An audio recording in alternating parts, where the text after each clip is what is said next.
Have you ever felt torn between which city to move to? Maybe you know that you want to start a new chapter in life, and you've narrowed it down to 2 or 3 places, but you're still having trouble choosing between those. Hi, I'm Domingo. I've been in real estate for the past 5 years, and I've moved 6 times in my adult life, so I know what this decision is like. And with that, I could say from experience, don't make the mistake of moving to the wrong place. I would know I've actually done this before, unfortunately. In this video, we're going to help you navigate that decision by sharing both my personal and professional experiences. Specifically, we're going to look at how Raleigh and the Triangle at large compares to both Tampa, Florida and Charlotte, North Carolina. Combined, these 3 cities were all frontrunners in my own decision-making process, and well, ultimately I chose Raleigh. But there's a lot to learn in how I approached it, so let's get right into it. So what is the first thing that you do when you're trying to decide between multiple options? And if you see my previous video, then you might have guessed it. Gather information and then start a pros and cons list. And why do we do this? It's because you want to start with a mile-high overview of the advantages and disadvantages. So let's get started with Raleigh. Out of the 3 cities on the list, Raleigh is known for its research and development in tech and medical industries. So starting with the first pro, it has a vibrant community with many engaging local events. And starting off, the Research Triangle Park, or RTP, was literally created in the center of the triangle, designed to promote collaboration and engagement. Furthermore, Raleigh's the state capital, which means that it has a lot of state-funded resources and parks designed to also bring the community together. And then lastly, Raleigh and the Triangle has 3 major universities all located within driving distance. These are NC State, Duke, and UNC Chapel Hill, and each of these alone bring the community together. Moving on to the second pro, we have excellent convenience and accessibility to local amenities. And like with everywhere, there will be higher concentrations of areas with amenities and entertainment, but each pocket within Raleigh and the rest of the triangle all have equal access to top-notch amenities. This includes stores like Trader Joe's, home improvement stores, parks and recreation, each city's downtown area, restaurants, all of that. Now, I will say, if you're really into the nightlife, then Charlotte probably wins out of these 3 though. The third pro of Raleigh is that it has a strong cultural appreciation between the art, museums, and historical places. And this is really a staple of the Raleigh area. And being the capital of the state, it has many state-sponsored cultural events. For example, there are state-sponsored museums like the North Carolina Museum of Art, the Museum of History, and then also the Museum of Natural Sciences. And on top of that, there are many more museums. And the last pro to this list is Raleigh's commitment to sustainability and environmental practices. And part of this is because between the 3 cities, Raleigh is the most recent to experience substantial development. This means as it continues to develop, it can integrate modern sustainability practices from the beginning. And this can also be seen in its integration and expansion of the Greenway, which is a biking and walking trail that goes throughout the entire city. Now, jumping to the other side of the list, we have the cons. And the first con up is that the rapid growth of Raleigh is leading to an increased cost of living. It's also important to note that generally North Carolina had a very low cost of living. And so what you see is a lot of the historical residents are having trouble keeping up with the pressures of a growing economy, let alone so is the government. And typically in East Raleigh and North Durham, for example, this has actually led to gentrification happening. Depending on where you're at, sometimes you'll see a $1 million home right next to a home that's in shambles. And then this ties into our second con, which, spoiler alert, I only picked 2 cons for every city, which for Raleigh is the traffic congestion as a result of this expansion. In development speak, this is known as urban sprawl. Raleigh is the fastest growing of the 3 cities, and as such, it poses a substantial issue to the government in order to sustain their growth infrastructure-wise. Additionally, as the cost of living goes up, this creates a lot of suburbs on the outside of the city, which then means that a lot of people have to commute to work within the city, therefore leading to increased traffic. And from there, the system sort of feeds itself or just becomes more problematic. Now, the city of Raleigh is aware of this, so they're trying to get ahead with implementing development practices that could help mitigate or even avoid these issues, but it's still something worth knowing and worth considering. All right, moving on to Tampa, Florida. This is the Sunshine State and also the place of my childhood. All right, so the first pro on this is fairly obvious, and it's that it has beautiful weather and beaches. It's the only city out of the 3 that has consistent access to the ocean within 10 to 30 minutes. I mean, technically it's the Gulf of Mexico, but my point being is it's not just a lake. And so it follows those who like fishing, boating, or being out on the water. Tampa sort of is kind of the natural pick, compared to Charlotte, where you're gonna have to travel probably 4 hours to get to the beach, or in Raleigh, where you have to travel 2.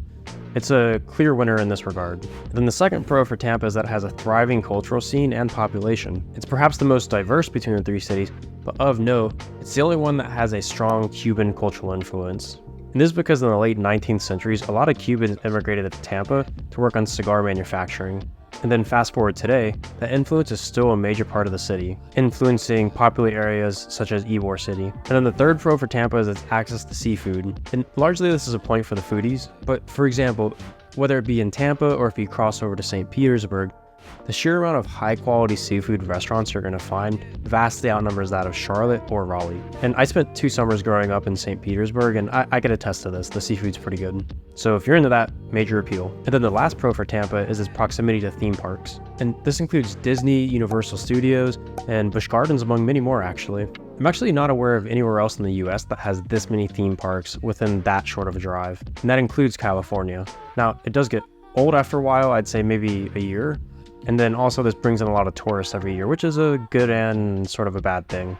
And that leads us right into our cons list. And we're going to start off with the tourism impact. Now, Tampa is nowhere near as bad as a place like Panama City Beach, but the warm weather, access to beaches and parks, and then the access to these theme parks brings in a ton of tourists from around the world every single year. And this reminds me a lot of the struggles that cities are having with platforms like Airbnb. A lot of tourists go into these neighborhoods where a lot of people are trying to live as their primary residence. They take up parking, they congest the streets, they throw parties, trash the place, maybe they don't take care of it, maybe they're loud.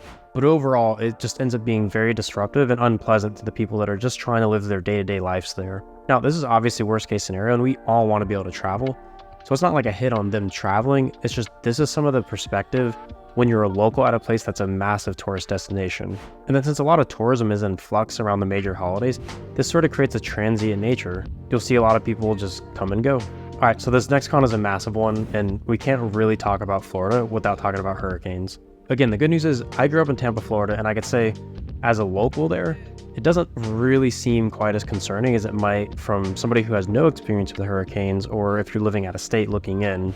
For example, a lot of the buildings are designed to withstand up to Category 3 hurricanes. However, I also recognize if you're not from there and you're not used to it, this could be a very scary experience. For example, it ends up teaching you things like it pays to have extra food and water and storage, or flashlights and candles, or maybe even plywood that you could secure to windows to help protect your home during high winds. And then this leads to a huge issue with insurance, which you might already be aware of, but a lot of Florida insurance companies are just having trouble keeping up with the demand. And I don't remember which company it was. It might have been State Farm. It was a major insurance company, just outright left Florida altogether because of this problem. And this is creating a lot of strain on property owners because when you have a mortgage payment, you're paying fixed principal and interest. Well, your escrow account, which is your taxes and insurance, can go up. So even if you secure, like, let's say a $1,500 mortgage payment, I mean, that could continuously rise and rise even with the fixed rate because the insurance costs are going up. And then, of course, every now and then, if it gets bad enough, you have to deal with evacuation orders. Now, again, this is a yearly problem, but from a local's perspective, it's not really that big of a problem, but it's obviously something you need to be aware of, especially when comparing to somewhere like Charlotte or Raleigh, where the best you have is sort of like the outlying tropical storm elements of that, like just some heavy rain or maybe some light wind. All right, so moving on to Charlotte, which is known as the second largest finance hub. And this leads us straight into our first pro, which is the economic opportunities there. Charlotte is the second largest banking center next to New York City. And then in addition to that, it also has a strong healthcare and energy sector. And so then all around, this attracts a workforce of multiple skill levels, which means that if you're starting off in a new career, you have potential for growth. Its second pro is the proximity to the Appalachian Trail, or the AT. Whereas Florida has beaches, Charlotte has mountains. And Raleigh has access to these same mountains, but you have to tack on an extra 2 hours or so in order to get there. And so this makes it easier to go to Virginia, West Virginia, or really nice places in North Carolina, like Asheville, North Carolina. And so this gives it much better access to any mountain sports, whether it be rock climbing or you just like hiking, or during the winter season, you like to ski or snowboard. And this is a de facto advantage of Charlotte compared to the other two cities. The third pro is the sports teams. And I believe Tampa kind of has the largest of the professional scenes. But the reason why I put this point here is because Charlotte has the largest access to semi-pro teams. Some of the semi-pro sports include soccer, football, rugby, basketball, lacrosse, and hockey. And then if you're in the other sports like jiu-jitsu, I believe it's every single year Charlotte hosts an international competition, and this is run by IBJFF. And then on a similar thread, the fourth pro of Charlotte is that it has access to motorsports. Charlotte is home of the NASCAR Hall of Fame and the Charlotte Motor Speedway, and this is quite unique to Charlotte, and you're not going to find anything like this in either Raleigh or Tampa. All right, moving on to the cons. And the first con is sort of the flip side of its pro of being close to the mountains, which is out of the three, it's the furthest away from the beach.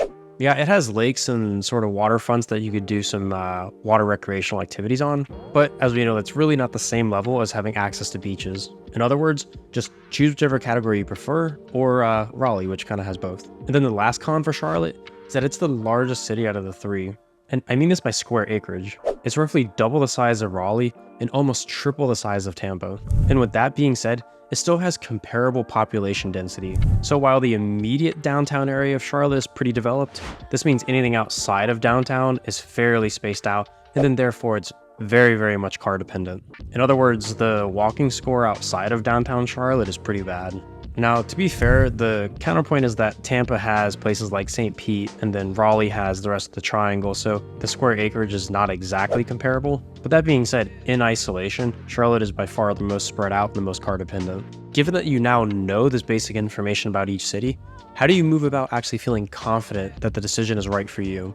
And I've actually been in this exact position. The first thing I did was that mile-high overview, which was incredibly helpful. But that didn't exactly entirely convince me of one place over the other. Therefore, after months of deliberating, I ended up running across this approach, which helped seal the deal. I have a running list of 10 values from which to choose. And for this video, I'll cover the top 3 that stood out to me: community and connectivity, innovation and professional opportunities, and convenience and accessibility. So let's get to it. And it's really important that as I go through this, reflect on how each of these values apply to you. So I'll start off by comparing all 3 cities against the value of community and connectivity. Starting with Charlotte. While Charlotte has community events, because of its rapid growth and large area, it can feel less connected. And I just recently had a friend who lived in Charlotte for several years leave because it just never really felt like home.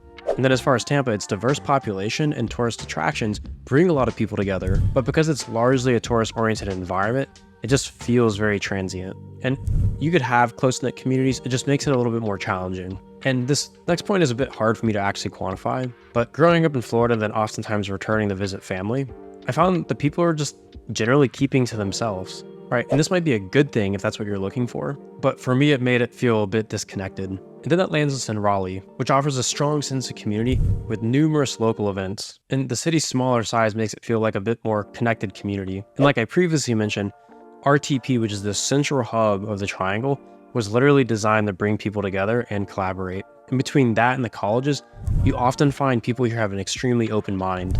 And then you tack on the amount of events that happen in Raleigh, and you have what makes Raleigh the winner in this category for me. And the second value we're going to look at is innovation and professional opportunities. While Charlotte is strong in finance and business, it may not offer the same breadth in tech and research opportunities as a place like Raleigh. On the other hand, I will say I find Charlotte hosting a lot more business conventions than a place like Raleigh or Tampa, probably because it's a larger city, but also because it's centrally located along the East Coast. Tampa does have a lot of these too, it's just a little bit more isolated. And moving on to Tampa. Similar to Charlotte, Tampa boasts many job opportunities but in specific sectors, in particular healthcare and tourism. And with that, it generally lacks the focus on innovation like a place like Raleigh. On the topic of innovation though, and to its credit, it is a frontrunner for environmental innovation with regards to the coast. And this is just due to its marine wildlife and also the year-round hurricanes. And then more or less like I said on the past 2 points, this brings us to Raleigh, which is the hub for innovation, and with the historical roots in research, technology, and education, but furthermore, it's creating an environment that's attracting many big-name businesses to commit to its development in Raleigh. This means from a professional perspective, you have ample opportunities, but more importantly, the forecast leads to a bright future. And I think this is really the hallmark of Raleigh. And because of this, Raleigh has become one of the fastest growing cities in the nation, and it is frequently cited as one of the best places to relocate in the US. So if you care about innovation and a solid growth trajectory professionally speaking, then Raleigh is the perfect place for you. And this again makes it the winner for this value for me. All right, so the last value is convenience and accessibility. So in terms of accessibility, Charlotte is probably most known for its airport. It hands down has much more extensions than a place like Raleigh or Tampa. Then as far as convenience and accessibility within Charlotte, it's more or less on par with Raleigh. It does have a light rail system, which Raleigh is working towards, so it makes it a winner in that regard. But then again, due to its large size, it really doesn't feel that accessible or convenient once you're outside of the downtown area. And then moving on to Tampa. Tampa obviously has the best access to theme parks and the coast like we previously covered, but other than that, everything really inside of Tampa just seems kind of spread out and not very walkable. Now, Raleigh's main sell point here is in its development. It's already a generally tight urban environment, but they're also heavily investing in mixed-use areas. This can be seen in places like Fenton's, Six Points, downtown Raleigh, Ironworks, and of course, Research Triangle Park. In this mixed-use area, there's shops and amenities located on the base floor, and then you have residences stacked on top of that. And what this does is it creates one small area with high-density living, where you really have everything you need within walking distance. And then also, like I said previously, they're investing in the Greenway, which connects the entire city with biking and walking options. Now, I will say I probably see most people use this for fitness, but in theory, you could still commute on it. And that's the sort of green practices that the city of Raleigh is really intending for. And again, with Raleigh being the most recent city of the three to start growing, it's the trajectory of where it's going that sets it apart the most. So here's the most important takeaway that I don't want you to ever mess up. Choose a city that is congruent with your lifestyle values. Once I used this approach and really identified what I value most, it wasn't even a competition, it was hands down Raleigh. And that's with me already spending a significant amount of my life in Tampa, but you might not even know what values you rank the highest. And that's okay. Here's what you would need to do.